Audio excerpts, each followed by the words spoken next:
Okay. All right, let's get started.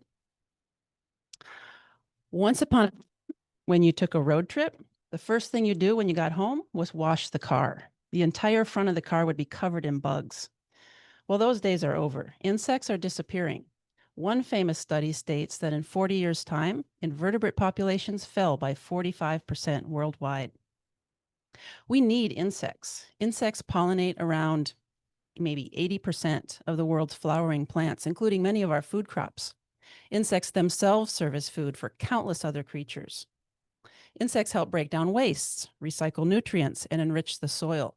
As the great entomologist E.O. Wilson once said, if all mankind were to disappear, the world would regenerate back to the rich state of equilibrium that existed 10,000 years ago. If insects were to vanish, the environment would collapse into chaos. Now, the causes of insect declines are many: pesticides, pollution, climate change, invasive species. But perhaps the biggest factor is habitat loss in the form of agriculture, deforestation, and urbanization. Now, habitat loss is something that most individuals can't do much about, and it all seems pretty overwhelming. But there is one habitat you can control if you're fortunate enough to own a little piece of property, and that's your garden. And I'm here to tell you it doesn't have to be a large garden, and it doesn't have to take a lot of time to see meaningful results. Since 2021, I've been turning my small urban garden in Northeast Portland into a garden for insects and other wildlife. And over those 4 years, I have been blown away by the diversity of insects I found. I've observed about 380 species so far, and the number keeps growing every year. So today I'm going to share with you 8 things you can do in your own garden to help support our valuable insects. And you'll meet some of the fascinating creatures that show up when you welcome them in. Number 1, provide keystone plants for caterpillars. In 1969, a researcher in California studied Wilson's warblers. He sat by their nests and he counted how many times per day the parents fed their chicks, primarily with caterpillars. The average was 812 times per day. Caterpillars are immensely important to birds and to food webs in general, and we can support these food webs in our gardens by planting the plants that feed caterpillars. So, what plants do caterpillars eat? Well, most of them are pretty picky eaters. Around 2/3 of caterpillars only eat plants from one family, and almost half of caterpillars only eat plants from a single genus. So, does this mean that we have to plant hundreds of different plants to feed all those different caterpillar species? Well, no, because some plants are much better at feeding a wide variety of caterpillars than others. In fact, only 14% of the plants in an area serve as host plants to 90% of the moths and butterflies, the caterpillars that live there. Doug Tallamy calls these plants keystone plants in his Nature's Best Hope. So here in the Pacific Northwest, the number one keystone plant is salix, our native willows. They support 312 species of caterpillars here, such as the western tiger swallowtail butterfly and the polyphemus moth. So I chose a schooler willow for my garden, and I couldn't be happier with it. Here it is in 2021. I planted it from a 1-gallon pot, and here it is 3 years later, 15 feet tall. This is the fastest growing thing I've ever planted. Now, here's one that's a little older. This is at Wildlife Botanical Gardens in Brush Prairie, Washington. Now, schooler willow gets about 30 feet tall or even taller, but it's a very upright grower. It's almost columnar, so it has a pretty small footprint. I think it's a great tree for small gardens. And plus, schooler willow does not need a lot of water like most other willows. It's a very, very easy, undemanding tree, and it is so beneficial for wildlife. The number 2 keystone plant in our area is prunus, our native cherries. They support 240 species of caterpillars here, such as the Lorcan's admiral butterfly and the blinded sphinx moth. So I chose a chokecherry for my garden, and I love it. This is a moderate grower, should reach around 20 or 30 feet tall. So again, I think it's a nice size for small gardens. Now, my chokecherry bloomed for the first time this year, and I found out it's also an excellent pollinator plant. Now, by the way, there is a purple-leaved version of this tree. It goes by two names, Canada Red and Schubert chokecherry, and I don't recommend it because red-leaved versions of plants have been shown to be much less attractive to the caterpillars we want to support. And that's not just for cherries, that's for plants in general. The red-leaved versions are not as good for caterpillars. The number 3 keystone plant in our area is populus, our native aspens and cottonwoods. They support 227 species of caterpillars here, such as the morning cloak butterfly and the western-eyed sphinx moth. So a few years ago, I did plant a small quaking aspen in my garden, but one night the raccoons climbed it and they broke it in half. And I decided to replace it with our number 4 keystone plant, alnus, our native alders. Now, alders here support 210 species of caterpillars, such as the pale swallowtail butterfly and the ceanothus silk moth. Now, you're probably familiar with red alder here in the Northwest. It's a common tree in our area, especially in wet areas. But for my garden, I chose a white alder, Alnus rhombifolia, because it's supposed to stay smaller than red alder and it doesn't need as much water. So I've been very happy with my white alder so far. It's been a fast grower, should get around 30 feet tall.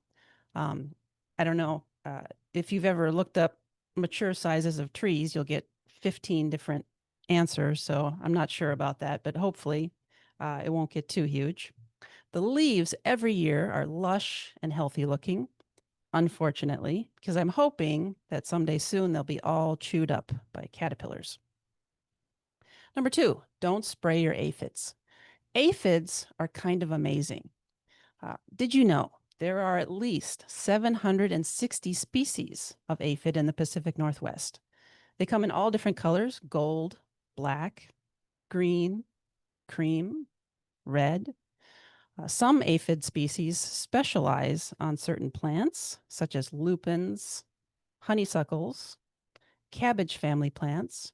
And one year, I even found a species of aphid that specializes on water lily pads. Some other aphid trivia.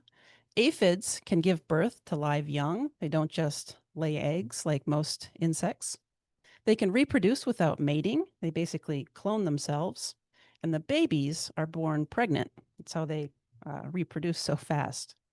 But the really incredible thing about aphids is how valuable they are as food for so many other creatures. I had no idea how important they were until I started to pay attention.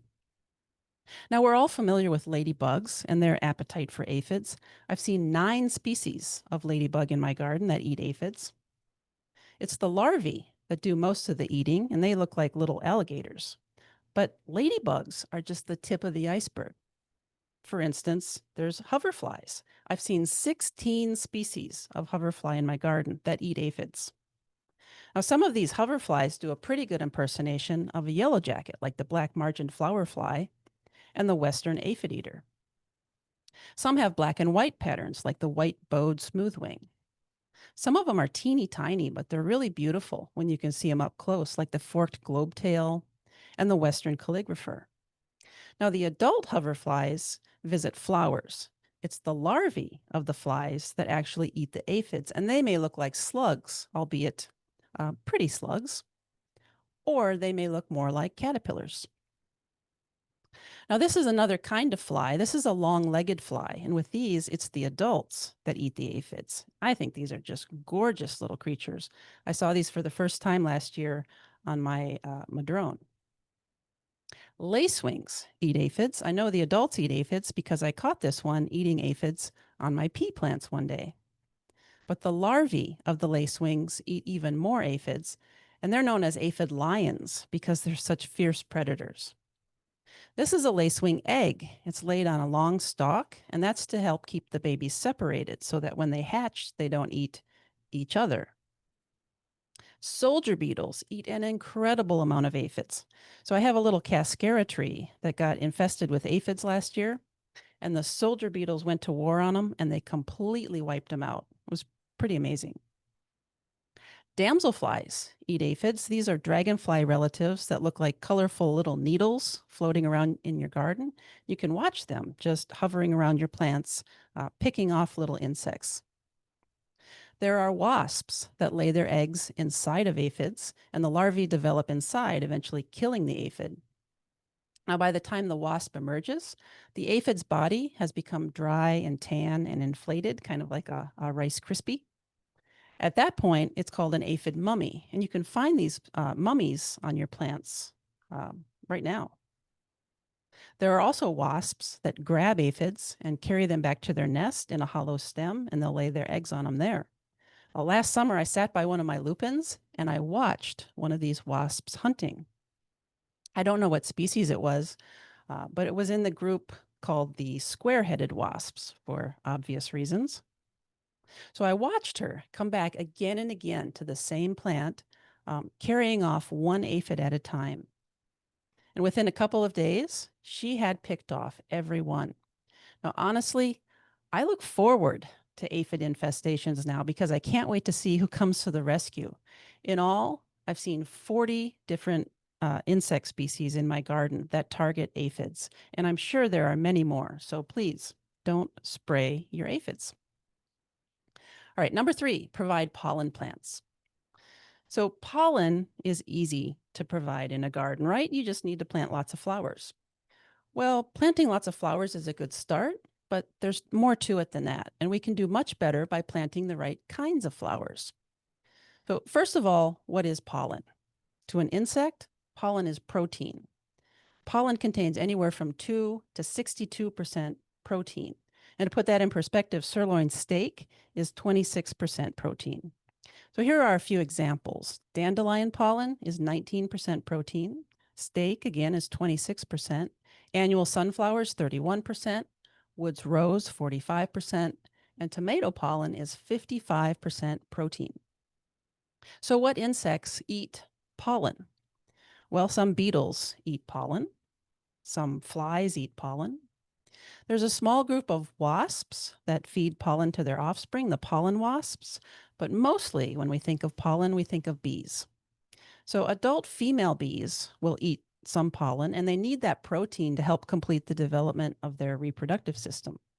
Adult male bees will occasionally eat a little pollen too, but primarily pollen is food for baby bees, and this is a baby bee eating the pollen ball its mother has collected for it. Now, you can watch bees collecting pollen in your garden. Only female bees collect pollen, and usually it's the mothers that collect pollen for their babies. But among bumblebees and honeybees, the sisters of the baby bees also collect pollen, and they're known as workers. Now, bees have different methods for gathering pollen. Often they'll scurry really fast over the surface of the flowers. There's lots of little tiny flowers. This is called scrabbling. Tiny bees may curl their whole body around a single anther to collect the pollen. Bumblebees and some other bees will buzz pollinate certain flowers. Now, buzz pollination is when the bee grabs onto the flower and she vibrates her flight muscles, and that shakes the pollen loose from the anthers. It makes a high-pitched buzzing sound when she does this. It sounds like zzz, zzz. And in my garden, I've seen and heard bumblebees buzz pollinating many different flowers, such as blueberries, California lilac, California poppies, comfrey, honeywort. This is an annual. It's native to the Mediterranean, and the bumblebees really love this one. Manzanita. This is an important pollen and nectar source early in the year in my garden. Penstemons. Now, penstemons are funny because I've noticed when a bumblebee wants pollen from the flower, she'll often go in upside down because the pollen's on the ceiling of the flower, and she'll buzz it. But if she just wants nectar, she'll just go in right side up and she won't buzz. Nootka rose and some other roses are buzz pollinated. Shrubby cinquefoil. This is a small shrub that's native to the Northwest. It's sometimes buzz pollinated. Our native thimbleberry is buzz pollinated, and tomatoes are buzz pollinated. All right, most other bees have long hairs on their back legs for carrying pollen, such as mining bees, small carpenter bees, sweat bees, and longhorn bees. Bees in the leafcutter family carry pollen on their bellies, such as this leafcutter bee. You can see the orange hairs on her belly for carrying pollen. Mason bees. This is a little mason bee that made a nest in the handles of my loppers last year. So I'm not allowed to use my loppers until they emerge. But you can see the white pollen she's carrying on her belly for her babies there. And wool carder bees are also in this family. These are mostly European invaders, but you can see the orange hairs on her belly for carrying pollen. This is a mast bee. These are tiny little black shiny bees. They hardly have any hair at all on their bodies, and that's because they have a different plan. They eat the pollen, and then when they get back to the nest, they regurgitate it back up for their offspring. All right, in the US, we have about 4,000 species of bees, and about 30% of those are specialist bees. That means they only collect pollen from one family of plants, or in some cases, only one genus, or even just one species of plant. Now, most of these plants are in the aster family, such as asters, goldenrod. Sunflowers are good for these specialist bees, both the annual and the perennial types of sunflowers. Gumweed, Grindelia. Now, gumweed is a native plant here in the Northwest. It's not often planted in gardens, but I think it should be planted a lot more because it's a terrific pollinator plant. It's supposed to be a perennial, but it acts like more like a biennial in my garden, and it sets tons of seeds, so just be forewarned. There are this is a couple of longhorn bees on my gumweed in my garden. And longhorn bees are the most common specialist bees we'll find in our part of the world, especially in urban gardens. Now, most of the bees in your garden, however, will be generalist bees, and that means they gather pollen from many different plants. Now, even though these generalist bees are not picky eaters, they do have preferences as well. So what plants do they prefer? Well, we can look again at that list of buzz-pollinated plants, because remember, when bees buzz-pollinate, they're after pollen, not nectar. So these are all pollen sources. Some other plants I've seen bees collecting pollen from in my garden include our native camas, crab apples. Apple trees are also good pollen sources. Lupins, and the pollen on lupins, by the way, is orange, so it's usually pretty obvious when they're collecting it. Meadow foam. This is an annual that's native to Oregon. It's a great source of pollen and nectar in the spring in my garden. Ocean spray. Well, this is a large native shrub. Doesn't bloom for a long time, but when it does bloom in early summer, it is covered in pollinators. And mine is just glorious right now. It's blooming right now. If you're watching this later, this is June 12th, so approaching mid-June. And you can see the pollen she's collecting from this plant on her back leg there. It's a creamy white color. Phacelia heterophylla. This is a native perennial. It's short-lived, but it does reseed. So it does stick around in the garden. It acts like a perennial anyway. It's a great pollen and nectar plant in my garden. It's blooming right now. It's past its peak, but it's still got a lot of activity on it. Lacy Phacelia. This is an annual from California. It's also a great pollen and nectar plant. Raspberries are good pollen plants. Our native spireas are good pollen plants. And waterleaf is a good one. Now, this is a native wildflower that does like some shade, which is nice because a lot of these pollinator plants do really prefer full sun. And willows. Now, willows are either male or female, and only the males have pollen. So to reiterate, pollen is essential for baby bees. They need more than just nectar. However, nectar is important too, and nectar is much easier to provide in a garden than pollen. Insects can get nectar from a lot of different sources, both native and non-native plants. It really doesn't matter too much with nectar. So what is nectar? To an insect, nectar is carbs. It's energy. It's sugar water, basically. Most nectar is between 25 and 55% sugar. And to put that in perspective, Coke is only 10% sugar. So what insects drink nectar? Well, moths and butterflies drink nectar, of course. Flies drink nectar, and there are some very, very cool flies in your garden if you look for them. I would love to do a whole talk just on flies, but I don't know if the world is ready for that. I think they're cool. Wasps drink nectar, and there's some very, very cool wasps out there. And bees, both male and female, drink nectar for energy. Now you can watch insects drinking nectar in your garden. If you look closely, you'll notice they ignore the anthers and they drink from deep at the base of the flower where the nectar is located. Sometimes, though, insects will cheat. They'll cut a hole in the flower to access the nectar directly, and this is called nectar robbing. Now, some plants, such as many of those in the mint family, don't really have much pollen to offer, but they do have lots of nectar. So you'll see a lot of insects on these plants.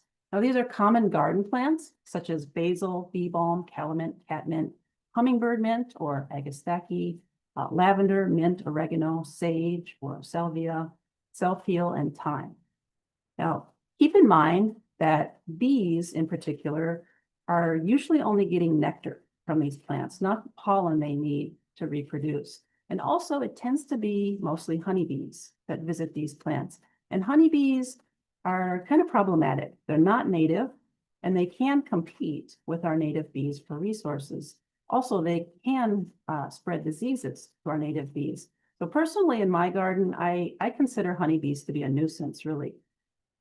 That said, some of these mint family plants do attract more than just honeybees, and I want to point out a few of those.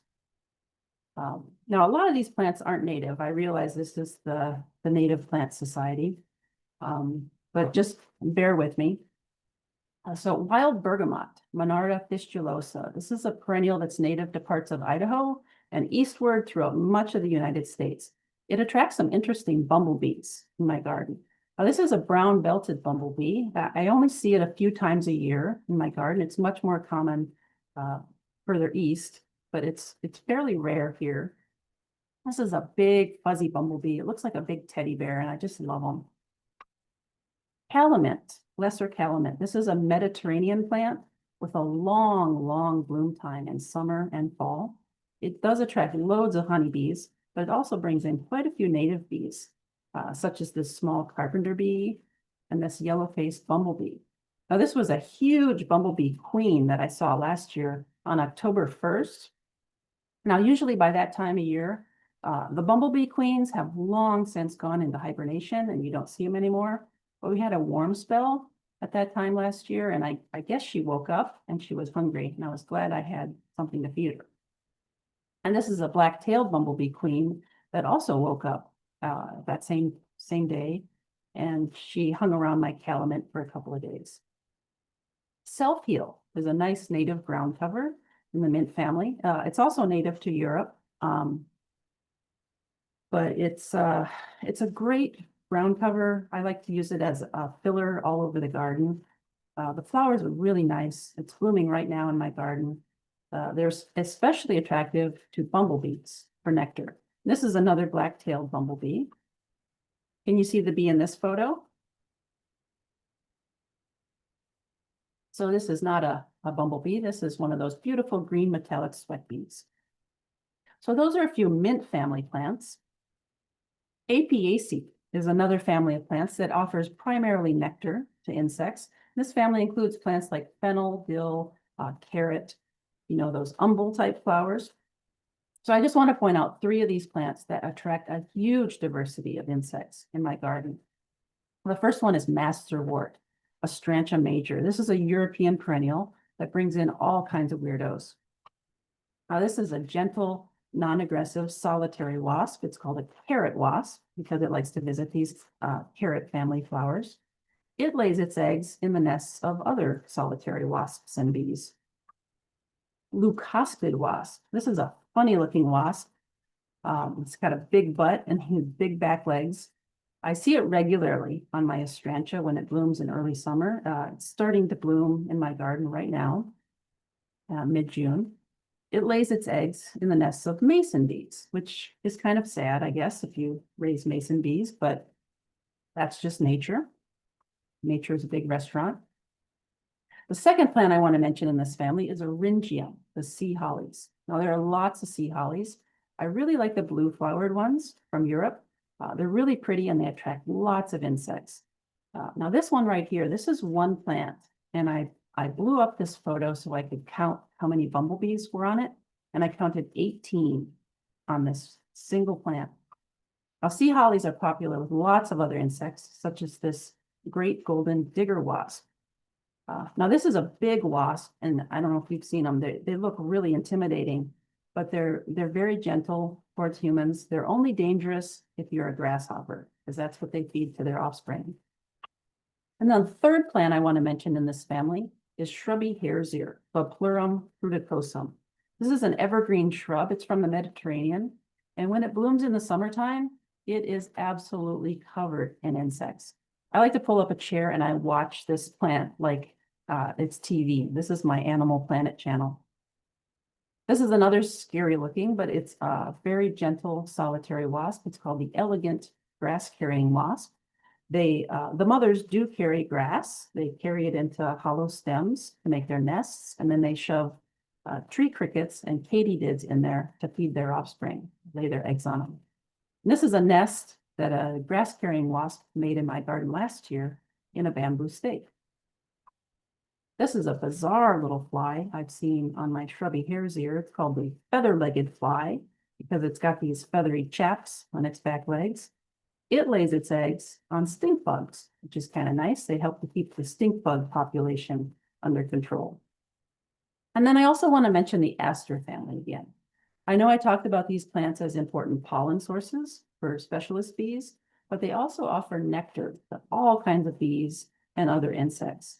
And some of the best aster family plants in my garden for nectar are, again, asters, Coreopsis, especially the variety called Zagreb, which is just starting to bloom in my garden.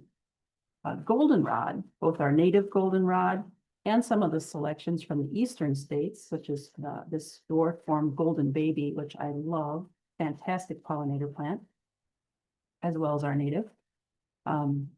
Gumweed, Grindelia, this is a good nectar plant as well. And Pearly Everlasting, this is a native perennial. Comes in both male and female versions, just like willow. And only the males have pollen, but both genders have nectar. And also sunflowers, both the annual and the perennial types are good nectar sources in the garden. Okay, number 5, leave some bare ground. So here's an easy way to provide habitat for bees. Just leave some bare ground for them. 70% of our native bees nest in bare ground. Now, these are very gentle bees. They, most of them are not social bees, so they don't have a big hive to defend. Each mother digs her own nest, and the nest depth can vary quite a bit, but on average, the nest is a little less than 14 inches deep. The mother will make individual cells in that nest, and then she puts a pollen ball in each cell, and then she lays a single egg on each pollen ball. Now, most of these bees do prefer a sunny site, and they tend to like loam soil or sandy loam soil that's fairly compacted. But different bees like different textures. So even if you have clay soil, there's probably some bees that will use that site. Case in point, this is at a friend's house in St. Helens, and she does have clay soil, but she also has a bunch of these solitary bees nesting there. It doesn't have to be a large area. For example, I have dozens of these small sweat bees nesting in my garden in just a few square feet of space. This is at another friend's house. This is a driveway, and it's mostly concrete, but there is a narrow strip of soil running all the way through the middle, and it's just lined with these mining bee nests. Now, people like to criticize lawns these days, and with good reason, because they are pretty worthless for wildlife. However, if a lawn is very patchy, it can be good habitat for these ground nesting bees. Now, the reason this particular lawn is so patchy is because this is a playground. This is the playground at Sabin Elementary School in Northeast Portland. And there are thousands of ground nesting bees living here. Now, these are very gentle bees. In fact, the kids call them tickle bees because they can handle them and they don't get stung. Now, most of the bees here are mining bees. And here's one that has just come out of her nest. It was a chilly morning and she was kind of groggy, so she let me hold her for a while. Now, this was in April last year. Most of these mining bees are active in the spring, but There are other ground nesting bees that are active in the spring, summer, and even into fall, like many sweat bees, like the green metallic sweat bees. The small sweat bees that I have nesting in my garden, among others. Furrow bees in the genus Halictus. These are also sweat bees that nest in the ground. Also, most longhorn bees nest in the ground. These are the specialist bees that use the aster family plants, and they're active in mid to late summer. I haven't seen any yet. They should be coming out soon. So, how do you know if you have some of these bees nesting in your garden already? Well, you can look for the nests. Sometimes they'll be mounded up like an anthill, like this one. This is a mining bee nest at Sabin Elementary. Other times they'll be flat on the ground, like this one. You can also be on the lookout for bees flying low to the ground. So the males will come out first, and they'll often fly low. They're looking for females just coming out of their nest that they can mate with.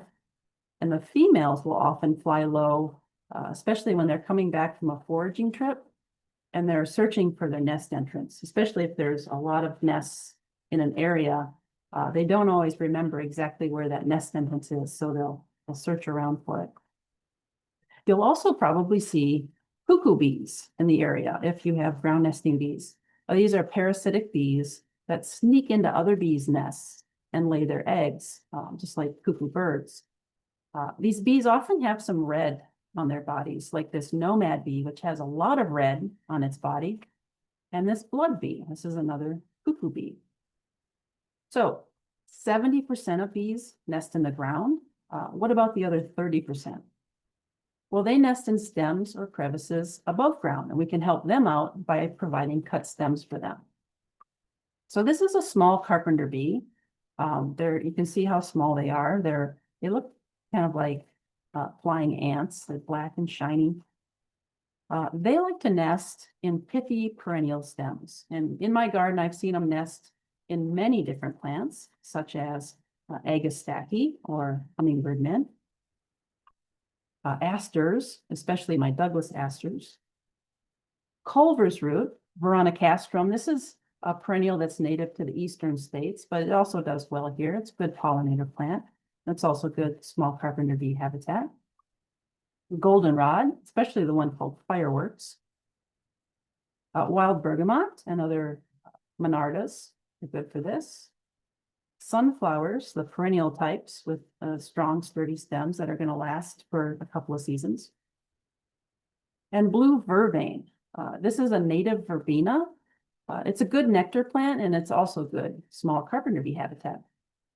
So these bees will also use certain woody plants with pithy stems, such as elderberries, both native and non-native elderberries, hydrangeas, raspberries and other caneberries, roses, and sumac stems. Now, this is important. It's not enough to simply have these plants in your garden. The stems have to be cut so the bees can get in there. They need an access point. So in the wild, the bees will just have to wait for a stem to get broken accidentally, and then they can get in there. But in your garden, you can do this on purpose and create a lot more habitat. So here's how you do it. When you cut your perennials back in late winter, just leave the stems about 12 to 15 inches long, and the bees will find them. They'll be able to get in there, and they'll have room to make their nests. So here's what it looks like when I cut my Fireworks goldenrod back in February. And then by April, the new growth will almost be covering up those ugly cut stems. And you may be able to see in this picture, some of those stems do have nests in them. They have little holes in the end and in that pithy middle. That's where the bees have chewed their way in. Now, raspberry canes make especially good small carpenter bee habitat. So when I cut my raspberries back in late winter, I'll leave them about 15 inches long, and then I'll use the trimmings too. I'll cut those into sections, and I'll just put them all over the garden. Some of them I'll stick right in the ground, like this one. Now, if you do that, you want to be sure that the stem is dead before you do that, because they might just root into the ground, and then you'll have raspberries everywhere. Others I'll stick in the fence, So I have this chain link fence on one side of the garden, and I'll just stick them in the fence either vertically or horizontally, doesn't matter. You just want to keep them stable somewhere and out of the mud. And then when I see the little bee butts inside, I know that they found them. So small carpenter bee mothers will often stay with their babies for a while, which is unusual for these solitary bees, but they're kind of an exception to the rule. But you can see their little butts in the end. Now, larger stems like bamboo will provide homes for leafcutter bees. This is a bamboo stake that a leafcutter bee made a nest in my garden last year. So these leafcutter bees will cut circles out of plants and half circles. And in my garden, their two favorite materials to use are rose leaves and Clarkia petals. Clarkia amina, also known as farewell to spring. This is a native annual, just started to bloom in my garden. And I had one flower the other day, and the leafcutter bees had found it, the very first flower, and cut it up. So they'll take these pieces back to their nest, and they'll make their nest cells out of them. They'll put a pollen ball in each cell, and they'll lay a single egg on each pollen ball. Now here's a nest that a leafcutter bee made in a mason bee house. You can see she used leaves and petals to make her nest. So these mason bee houses will also attract mason bees, of course, and you can put up a house for mason bees. However, you should know that these houses do need maintenance. You really should clean the house and the cocoons every year and store the cocoons in the fridge for the winter. Otherwise, you're probably going to have lots of pests and diseases building up in there because you're concentrating all these insects in one spot, and it makes it easy for predators and parasites to find those. So if you want to do the work, that's great. Go ahead and put up one of these houses. But if not, another thing you can do to provide nesting habitat for mason bees and many other insects is to, number 7, provide some deadwood. Deadwood is fantastic habitat for insects. Now, if you happen to have a tree die in your yard, I encourage you to have it cut back to a safe height and just leave it. This is a fabulous dead tree in the garden of another friend. Now you can see how the beetles have begun to make holes in the trunk. And when the beetles move out, then the mason bees and many other insects can move in. They'll just use those burrows as their own nests. You can also drill holes yourself to help speed up the process. Now, if you don't happen to have a dead tree in your garden, another thing you can do is you can do what I did. I made a stumpery. So I got some free logs off Craigslist. I'm always shopping Craigslist for free logs. I buried the ends in the ground and I filled up the middle with some soil and I just planted some things I had on hand. I filled in quickly. I think it turned out pretty nice. So who has shown up at my stumpery? Well, one day I found a pair of these banded alder borers. These are beetles that lay their eggs on dead trees, and the larvae just somehow live off of decaying wood. That's what they eat. These are really big insects, and they're just stunning. They're harmless towards people. They just eat dead wood. Another day, I found this adorable stag beetle near my stumpery. Now, this is a male, and you know that because he has a little horn. He looks like a miniature rhinoceros. The females also lay their eggs on dead trees, and the larvae will eat the decaying wood. They're so cute. My neighbors had a birch tree cut down, and they gave me a few of the logs. I put them in my garden, and then one day I had a visitor. It was a solitary wasp. Also another square-headed wasp. So these mothers will burrow into soft wood, make their nests, and then they hunt flies and stuff in there to feed their offspring. They lay their eggs on them. Now, I never did get a good photo of this wasp, but I've also seen this species at Garden Fever, where I work, nesting in the timbers underneath our deck. And pro tip, you can put insects in the fridge for a little while if you want to calm them down and get a better photo. Now, another neighbor put out some old logs by the curb, so I snagged some of those. By the way, I don't know who these people are who are just throwing out perfectly good rotting logs, but I'll take them. One visitor that I see to these logs fairly often is this in the summer, is this teeny tiny little wasp. It's another square-headed wasp, and the mothers will nest in softwood, and then they hunt teeny tiny flies to feed their kids, and they stuff them in there and they lay their eggs on them. Now it's not a spectacular insect. It's really tiny and you wouldn't notice it, but I just include it because it's just yet another creature that I would never know about if I hadn't provided some habitat and paid attention.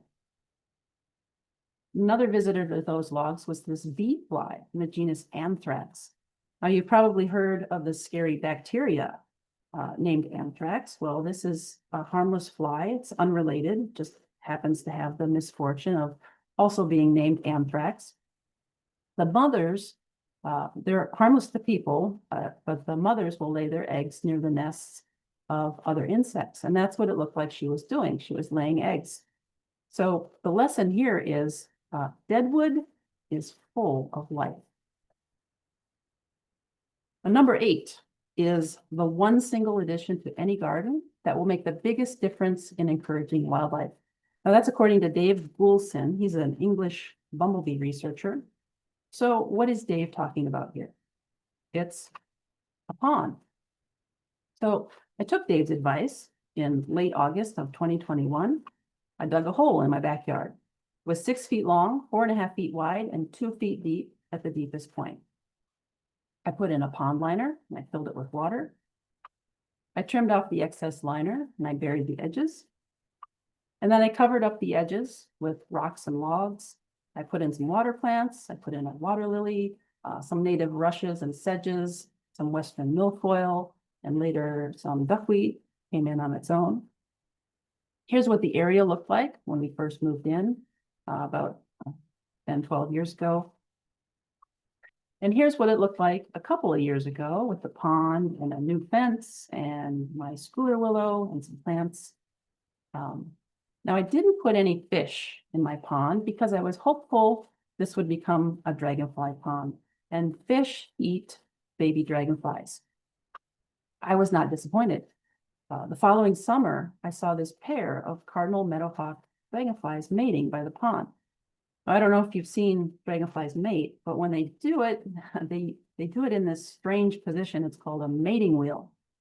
So the male is the red one, and the female is more of a rusty orange color. And you can see the male is grabbing the female by the head with the pincers at the tip of its abdomen. Now, when she's ready to lay her eggs, he doesn't let go because he doesn't want any other males to mate with her. So he drags her around by the head and he dips her tail end into the water over and over again so she can deposit her eggs in the pond, or their eggs in the pond. Now, later that day, I saw the couple at the pond again, and they were flying around the perching stick that I'd put in the pond specifically for the dragonflies because they're very territorial. They like that perching stick. But then I realized these weren't cardinal meadowhawks. These were flame skimmers. So flame skimmers are larger than meadowhawks, and the males aren't really red. They're more of an orange color. So I was excited to have 2 species mate and lay eggs in the pond on the same day, but they never got down to business. And then it dawned on me, this wasn't a male and a female. These were 2 males. So the cardinal meadowhawk baby daddy was fighting with a male flame skimmer who had invaded his territory. They went round and around. In the end, the meadowhawk won. He got his stick back. And, you know, I had always thought that male insects were deadbeat dads, but here was one who proved me wrong.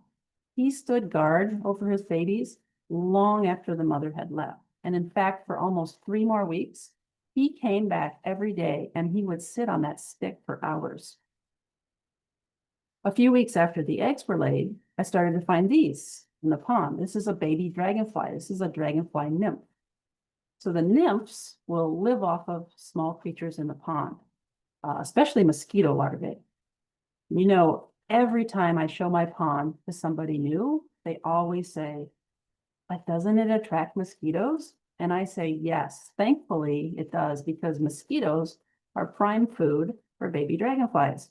And the dragonflies do a very, very good job of keeping the mosquitoes under control. You do not need fish, you just need dragonflies. So the nymphs hung out in my pond, eating mosquitoes all summer, fall, winter, and well into spring. And then in late May, I started to find these on my pond plants.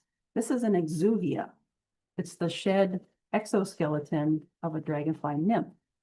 So when a dragonfly is ready to emerge, it'll crawl out of the water and it splits its skin and the adult dragonfly crawls out. I wondered if I would ever get to see this happen in person at my pond. And then a couple of days later, I did. And it was freaky as hell.